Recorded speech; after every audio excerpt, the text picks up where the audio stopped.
Hey everyone, and welcome back to the breakdown. Today I'm teaching you how to make a modded Minecraft server, a Forge server specifically. As you can see, Forge is right here on the screen. We're going to be showing you how to make a Forge server, every single step of it. Forge has updated super quickly to Minecraft 1.16.1, which means I expect tons of mod support for it. It's going to be amazing how many mods are going to update and how awesome 1.16.1 is going to be for modded Minecraft. I'm saying it now, this will be the best version we've had for modded Minecraft in a very long time, specifically 1.16. It might not be 1.16.1, but 1.16.2 or 1.16.3, whatever the last version is going to be, in my opinion, as good as 1.12.2. So anyway, we'll see if that holds true, but I'm pretty sure that's going to happen. So today, we're going to be showing you how to make a modded server on Minecraft 1.16.1, going over every single step of it. First and foremost, though, I do want to mention that this is not like a 24-hour server. It's only up and running when your computer is up and running. It's not DDoS protected, and it's hosted on your own public IP address and on your own computer's hardware. So what does that mean? Well, you need a decent computer to do this. Modded servers, Minecraft servers in general, are pretty hard on CPU and RAM on your computer, and guess what? With a modded server, it's even more difficult. It's going to use more RAM, it's going to use more CPU. On top of that, it's hosted on your public IP, so it's just for your friends, family, people that you trust, because someone with your public IP can find out where you live, they can find out your latitude and longitude coordinates, they can do a lot of things, including DDoS you, which this server is not DDoS protected, because it's hosted on your computer, and your own computer network is not necessarily DDoS protected. So, because of all of that, I don't recommend hosting the server unless it's just for your friends and family, and if you have a pretty good computer to do it. What if you do still want to host a server, though? Well, the easiest way to host a Minecraft server is with Apex Minecraft Hosting, and it's made to be able to give out to anybody and everybody, or just your friends and family, whoever you want. But if you wanted to spam the IP of an Apex Minecraft hosting, server in like the comments of this video or whatever, you could do that. On top of that, it is on Apex's hardware. Apex is designed to run mod packs, designed to run mods. They have the best hardware out there, and they run all amazing Ryzen CPUs to make sure that these mod packs have tons of room to breathe. We actually love Apex so much that we host our own server, played.breakdowncraft.com, on them, and see great CPU performance on their new Ryzen architecture. So go check out Apex if you want to run a server that's quick, easy, it's 24 hours, it's DDoS protected, so you don't have to worry about that. And on top of that, it's made to be able to give out to anybody and everybody, and it's not hosted on your own computer, meaning it doesn't matter if you have a good computer, bad computer, doesn't matter. You can run an Apex server. All you need to do is type in the IP and play on it. It's also super easy to set up a Forge server. Instead of having to go through this entire process that you're seeing here in this video over 15 minutes, you can just go make a few clicks and get your server set up. We love Apex. They're absolutely incredible, so go check them out. First link down below, thebreakdown.xyz/Apex. Get an incredible Forge server up and running. It's also very easy to add mods to a Forge server, and they have 24-hour support, so they can help you do it. But anyway, let's go ahead and get this set up, assuming you're okay with just a server for your friends and family, and you've got a pretty decent computer to run it on. Now, the first step is actually coming here and downloading Forge. You're going to need Forge in two ways. You're going to need Forge locally, and you're going to need Forge on your server, right? So to do that, you want to go here. This is going to be the second link down below. It's going to take you to our actually Forge tutorial. This is how to install Forge. Your friends that play on your server want you to install Forge as well, so you can send them this tutorial to see how to do that. However, for you just want to click on the green download Forge button, and we're going to download the server file. So to do that, you want to go and make sure it says MC1.16.1 here. As you can see, it doesn't. So to do that, we want to click on the left-hand side, click on that plus 1.16, and then click on 1.16.1 there. And then you'll see MC1.16.1 here. Once you see that there, it might be there right away if it's not in beta anymore. If Forge 1.16.1 isn't in beta, it'll go to this right away. But if it does not say that, go ahead, do the thing on the right-hand side until it does say MC1.16.1, and then come under Download Latest and click on Installer there. That'll then take us off to Add Focus, where stop, your download's not ready. It is lying to you. Don't click a single thing on this page. Not a single thing. Wait. Don't do it. Don't click a single thing on this page except the red skip button up here in the top right. See that red skip button? Click that red skip button in the top right, and it's going to download in the bottom left down here. So as you can see, the download is down here, but it's saying this could harm your computer. It's not going to harm your computer. Forge has been downloaded by millions of people. Through our videos alone, it's actually been downloaded by millions of people. But nevertheless, make sure it does say Forge, and if it does, you're safe to keep the file. No issues as long as it says Forge, you're good to go. If it doesn't say Forge, click Discard and click that red skip button in the top right. But remember, don't click anything on this page. If you don't click anything else except that red skip button in the top right, it'll say Forge, you'll be good to keep it. On Mozilla Firefox, it'll pop up in the center of your screen where you want to save the file. Now, if we minimize our browser here, on our desktop, we have the Forge installer that we downloaded. I also have this weird unconfirmed file. You probably won't have that. But anyway, there's this Forge download installer that we have here. Now, if this isn't on your desktop, no worries, it's going to be found in your downloads folder. So go ahead and go into downloads here, downloads file folder in Windows, click on that, and you'll find Forge here in your downloads folder. Drag that to your desktop just for ease of use. Now, to install Forge and the Forge server, we want to first right click on the desktop, create a new folder. You can name this whatever you want, like Forge Server or something like that. I'm going to name it play.breakdowncraft.com because that is our incredible Greek protected survival server. We've got custom skyblock, custom factions, 2 survival servers, medieval, aquatic. It's incredible. Come play with us. Play.breakdowncraft.com is the IP. You'll love it. Anyway, let's go ahead and create that folder on our desktop here, and then now we can click on Forge. So to do this, right click on it, click on Open With, click on Java, and click OK. Now, if you have all of that, if you have this, looks like a Java coffee cup, right? If it doesn't look like a WinRAR file or just a page file or something like that, and then you also right click, click on Open With, have Java here. It might not be Java TMP binary, but as long as it's something to do with Java, click on that and click OK, it'll open up this. But what if you don't have that? What if it doesn't look like this Java coffee cup? What if it looks like a WinRAR file? What if you don't have Open With Java? What do you do? Well, no worries. It's not a big deal. Just go to the description and go here. This is our Java for Minecraft mods and servers. It just shows you how to get the correct version of Java from Oracle for mods, servers, things like that. Since we're running a modded server, we definitely need this version of Java here. I've obviously got it already installed, so no worries there on my part, but you can go through here, step 3, simple 3-step process to get Java. Now, if that doesn't work and you're still having issues, it still doesn't look like a jar file, you can run the jar fix. And what this is going to do is make all the .jar files on your computer work with Java once again, basically link them together, make them work perfectly. So another simple 3-step process, download this program, run it, and then you'll be good to go. So now finally, we can do that. We can right click on Java, or right click on Forge, excuse me, click on Open With, select Java, and click OK. Then it's going to open up the mod system installer here, where all you need to do at first is click on Install Client and click OK. That's going to download Forge for you. Like I said, you need to have Forge installed on your computer and on your server, right? So for single player basically, and like all that stuff, you need to have that installed in your launcher, and then you need to download the server. So building processors, it's finishing up here, and then it will come up and say successfully installed Forge. If it doesn't say that, just go play Minecraft Vanilla 1.16.1, come back, and it will work. As you can see, successfully installed Forge. Awesome. Click OK.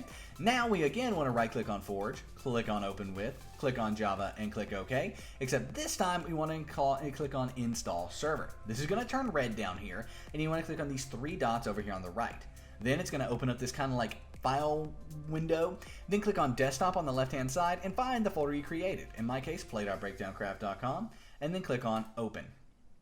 Then that red box will go away, and then click OK. Now it's going to download, it's going to do everything it needs to do, and you'll see files start appearing in here. If we open this up, we'll actually be able to see files do start appearing in the background back here as Forge is downloading and doing things and making things work and adding things in and all of that stuff. So anyway, we're going to go ahead and let that finish, and I will see you after a quick jump cut. All right, the installation is finishing up now of the server files. As you can see, it's all the way green. If it does freeze while it's starting up like that, don't worry, it's just a Forge thing. But as you can see, it successfully downloaded server and installed 1.16.1 Forge. Awesome. So if we click OK now, right, and then we open up that folder that we created on our desktop, we will have this in here. We will have the Forge and the Minecraft underscore server.1.16.1. Now, we're going to run this with a run.bat file. Now, if you do want to do this, I'll show you what happens. If you double click on the Forge right here, it is going to open up a server. It's going to launch a server. It is. But it's only going to have 1 gigabyte of RAM. That's it. And that's not enough. That is not enough to run a modded Minecraft server. It's just not going to work, right? So as you can see, it did come up and say eula.txt here. That means it's not opened up. It's failed. And it actually will never open up the GUI. If you do what I just did there, you actually need to come up here in the task manager and quit out of Java, because you'll see it's going to kind of be ghost opened in the background. At least it usually is. But nevertheless, what you need to do is set up a run.bat file. Don't be overwhelmed by that. It's very, very simple to do, right? It's very, very simple to install and set up a run.bat file. But I would recommend doing that because it's going to allow you to get more than 1 gigabyte of RAM on your server. So to do this, just right click, create a new text document, right? So new text document. Just leave it called new text document.txt. That's fine. You don't have to name it or anything. Then open up your new text document. Then in this, you want to go to the description down below. So go to the description of this video and you'll find these codes here. Basically, 2 gigabytes means a 2 gigabyte Minecraft server of RAM. 3 gigabytes, 4 gigabytes, so on and so forth. Now, what you want to do is take the code from where it says Java to pause in the description down below, copy and paste it over here into Minecraft. It should start with Java on the first line, and then on the last line, it should end with pause, right, like so, right? Now, what you want to do, and this is very, very important, because if you don't save it correctly, it's not going to work, do File, Save As, And then you want to go ahead and title this run.bat. So run.bat, and then it's very important that you select all files as your save type. So run.bat is the file name, all files is the save type, then click save. Now, you've done it. It's done, right? One thing I do want to mention is that if you want to add more RAM, you can add more RAM here. It's in megabytes, so 6,128 megabytes, for example. 6,128 megabytes would be like 6 gigabytes of RAM. You want to up it here and here. So change both of those numbers. They should always be the same, and you'll add more RAM to your server. But nevertheless, let's go ahead and close out of that. And we have this newly created run.bat file. We can delete the text document we created. Now, double click on the run.bat file, and it's going to fail, right? As you can see, unable to access jar file forge server. Why is that? Well, that's because we need to come here where it's forge-1.16.1- random numbers. It should be forge-1.16.1. That's the file you need. What it says after that doesn't matter. Right click on it, click on rename, and then title this forge server, all one word. Forge server, and then .jar at the end for me. It might not say .jar at the end for you, right? For you, it might just look like this. It might just say forge server, no .jar file, just forge server. If that's the case, no worries. But nevertheless, let's go ahead. I'm going to turn file name extensions back on because that makes it easier. Do that, by the way. Click on view, file name extensions. And now if we double click on run.bat again, it'll fail one more time, by the way. So if you double click on it, it's going to do some things this time. Bit more this time, but it's still going to fail. Now, what do? How do you make it not fail? Well, it's pretty simple. Just go ahead and find the eula.txt file. There we go, it failed over there. Find the eula.txt file. Double click on that. It's going to open with Notepad. Go to this link right here. Make sure you agree to the Minecraft EULA. If you do, come to where it says EULA equals false and change it to EULA equals true. TRUE, exactly like that. Once it says EULA equals true, do file, save, and now double click on that run.bat file. This time your server is going to launch up. Yes, you are finally going to have a Forge server started. This is going to take some time though. Minutes, literally minutes of time to get up and running and get started and all of that stuff. So just give it some time to get started. I'm going to do a quick jump cut while it's getting started, and then I will see you once we are officially set up, and I'll show you what to look for to know that your Forge server is actually set up and running. Oh, but if you do get this pop-up, this Windows Defender Firewall pop-up, you want to make sure that you've selected private networks and public networks. Make sure both of those are selected. That way your friends can join.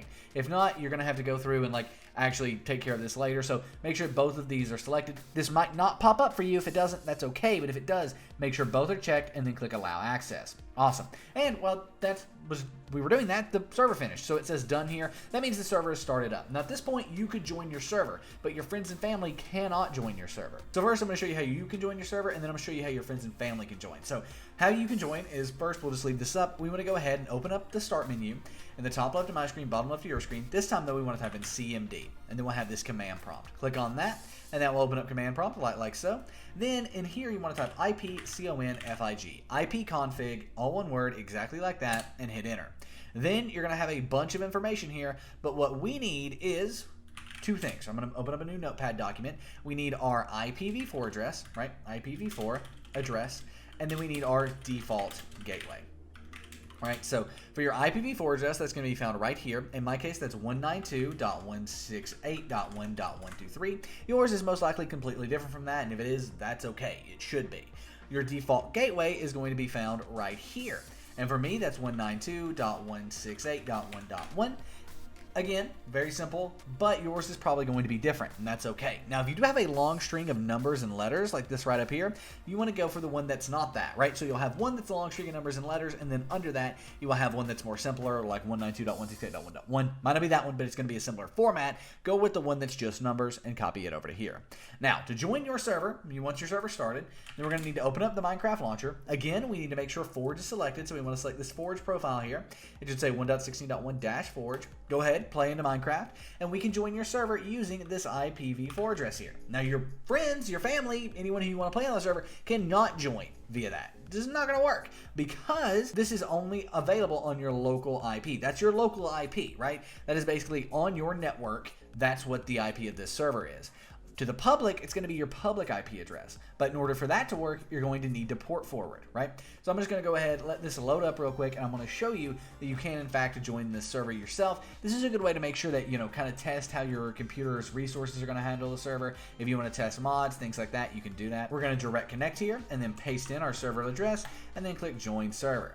Right, like so, it's going to log right on in, and we'll see it did happen over here as well on the left-hand side. Boom. And yeah, this is our Forge server. Awesome stuff. So now we'll join right back in here, exactly where we are, whenever we join via our public IP a little later. So we've confirmed the server is working. You should always do that. Look at that, play.breakdowncraft.com, best server in the multiverse. Anyway, we're going to go ahead and just minimize this. We don't have to close out of it. Now, let's go ahead and get this server available for your friends and family to join. I will mention, if port forwarding is too much for you, you do not have to port forward on an Apex server. All you do over there is set this server up via a few simple clicks, and then get the IP and play. No port forwarding, nothing like that. But nevertheless, let's go ahead and get this done. So the first thing you want to do is stop your server. So we're going to stop the server over here by typing stop, and then it's going to stop the server, and then press any key to close out of that window. Now we want to come back over here into our server, basically documents, right? All of our server files over here. And we want to find the server.properties file. Go ahead and double click on that. Mine will open with Notepad automatically, but you may have to select to open yours with Notepad. When you've done that, you want to go ahead and scroll down until you find server-IP equals. Right here it is. Now, next to server-IP equals, you want to copy and paste that IPv4 address that you found earlier. So copy and paste that there. It's the same IP that you just used to join your server. Again, only you can join your server off of that IPv4 address. Let's go ahead and do file, save the server.properties, and we can port forward. To do that, we need to take this default gateway here. So we're going to copy our default gateway, come back up here, and type that in to a new tab, right like so. Then hit enter. And then this new tab is going to take us to something that looks similar or most likely completely different to what you see on your screen right now. There'll be one thing in common. There'll be some sort of a login box. It'll be here, it'll be popped down from the top, it'll pop in from the bottom, it'll be in the center of your screen, something like that. Now there are a few exceptions to that. If you're on like a hotspot or something like that, you can't start a server, unfortunately, because you can't log in to port forward on that hotspot. It's not possible. You know, I've looked into it, we've tried, it's not possible. You can't host a Minecraft server on a hotspot as far as we can tell. Additionally, you need to be able to log into your router, and that means probably not on like a, for example, college campus. If you're using dorm Wi-Fi, you're not going to be able to start a server because you can't log into that router. However, a lot of dorms do allow you to actually go in and set up your own internet. If that's the case, you can do that, and then you could port forward your router, and allow people to join the server. Nevertheless, once you're here, you want to log in. Now, what is the username and password? Well, we have an in-depth guide on finding your router's username and password here. It's a simple 5-method process. Usually people find their password and are logged in by method 3 though, but this is going to show you exactly how to get logged into your router, get your router's password. Once you have that, come back over to your router, enter in the login info, and then just click sign in, right like so. Then it's going to sign us right on into our router, right like this. Bada bing, bada boom. Wait for it. Wait for it. Wait for it. Are you waiting? You should be waiting. Boom, there we go. We have now logged into our router. Now again, your router is most likely going to look completely different from what my router looks like, and if that's the case, no worries, because we have an in-depth guide on port forwarding over here, and this is specifically going to show you how to port forward on all the top routers out there today. However, there's one router we forgot. That's going to be the Google Wi-Fi. It wasn't popular when this video came out. If that's the case, you're actually going to use the app on your phone, the Google Wi-Fi app on your phone.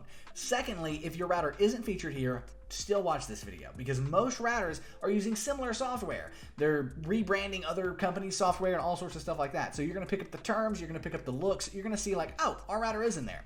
But Netgear, AT&T, Linksys, it's all covered in that video, and it's incredible. So go check that out. We're also going to be port forwarding in this video though, and I am going to be giving you those terms. Now, port forwarding for me is in security. For you, it may be in apps and gaming, it may be in NAT forwarding, NAT forwarding, it may be in port forwarding / port triggering. It probably is going to be in something like an advanced tab, or an advanced and then advanced again, or an admin tab, or something like that. For me, it is in security, and then it is in apps and gaming.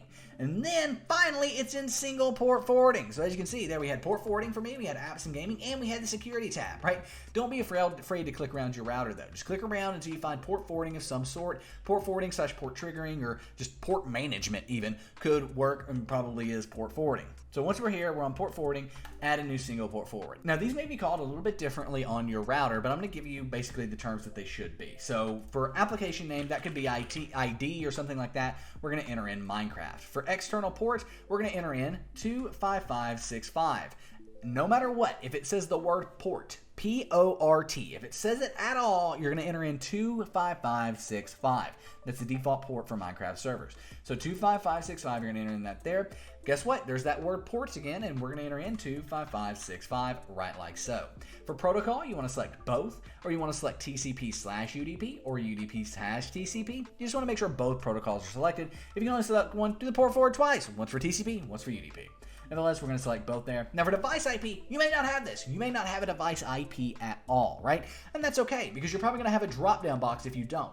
If you have the drop-down box, just select the computer that you're starting the Minecraft server on. For example, it would be my desk big computer here, but you might be your laptop, whatever it is, just select the device on your network that you're starting the computer on. However, if you do if it does ask for an IP, that's going to be the IPv4 address. So in our case, 192.168.1.1 in our case is what that is, or sorry, .1.123, right? That's our IPv4 address from over here, 192.168.1.123, 192.168.1.123. Awesome. And now we can go ahead and click save. Boom. Now, for some people, it's going to ask for an external or outside IP for their port forward. If that's the case, that's just going to be your public IP address, which you can find here at this link. This is where you can get your public IP address. So for me, you can just see 129 here, but you can also see why it's important that this is only for your friends and family. A lot of information can be gotten from your public IP address, including your city, your state, your country, and even your latitude and longitude coordinates, all down from this IP address. So we're going to copy that. Now, if you needed that over on your port forward, go paste it in, save it, apply, all of that stuff. However, if not, you still need that public IP address. Why? Because that's how your friends are going to join your server. Your friends are going to join off of your public IP address, right? So now if we minimize our browser here, we can start our server back up. So we're going to double click on that run.bat file. I'm going to go ahead and do a quick jump cut until the server's up, and then we'll be able to join via our public IP, and we'll be done. There we go. As we can see, it does say done there now. We can come back into Minecraft. This time though, when we click on direct connect, we're not going to enter in our local IP address. Only we can join off of that. We're going to enter our public IP. By the way, you should be able to join off of your public IP. However, some internet service providers and stuff don't allow you to do that. You're double routing technically because you're going out on your public IP and coming back to it. Some internet service providers don't allow that, so you may have to join off of that local IP address, but as long as your friends can join off of this public IP, you're good to go. So nevertheless, let's go ahead and click join server, and it's going to take us on in. As you can see, that 129 carried over from the website into Minecraft. So here we are in the same server. Awesome stuff. That shows you that it's working. That shows you that the port forward is up and running. However, what if you entered in that public IP and you couldn't join? Well, don't freak out at first. Like I said, as long as your friends can join off of that IP, you've got nothing to worry about. However, if your friends can't join off of your public IP, it is going to be an issue either with your firewall, like Windows Defender, where we enabled public networks earlier. You're going to need to do that in Windows Defender. I've got a video coming up on that soon. However, you should just be able to Google how to enable Java or how to allow, remove things from Windows Defender, and it'll be good to go. This is very smooth.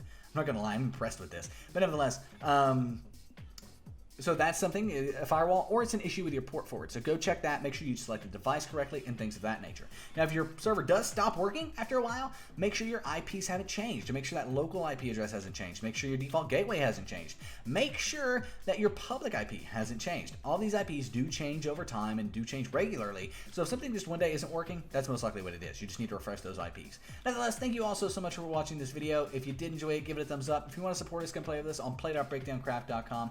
It really helps us out and means the world to me. Thank you very, very, very much for doing that in advance. It's got incredible grief-protected survival, medieval survival with 30 custom quests, and aquatic survival with a /shop-based economy. Also, we have amazing factions, which is a Season 2 starting on factions very, very soon, and custom skyblock with finch generators, OP enchantments, and a ton of fun. So come play with us again. Play.breakdowncraft.com is the IP. I cannot wait to see you online. My name is Nick. This has been The Breakdown. What is this? Oh, a B, okay. This has been The Breakdown. Thank you so much for watching, and I'm out. Peace.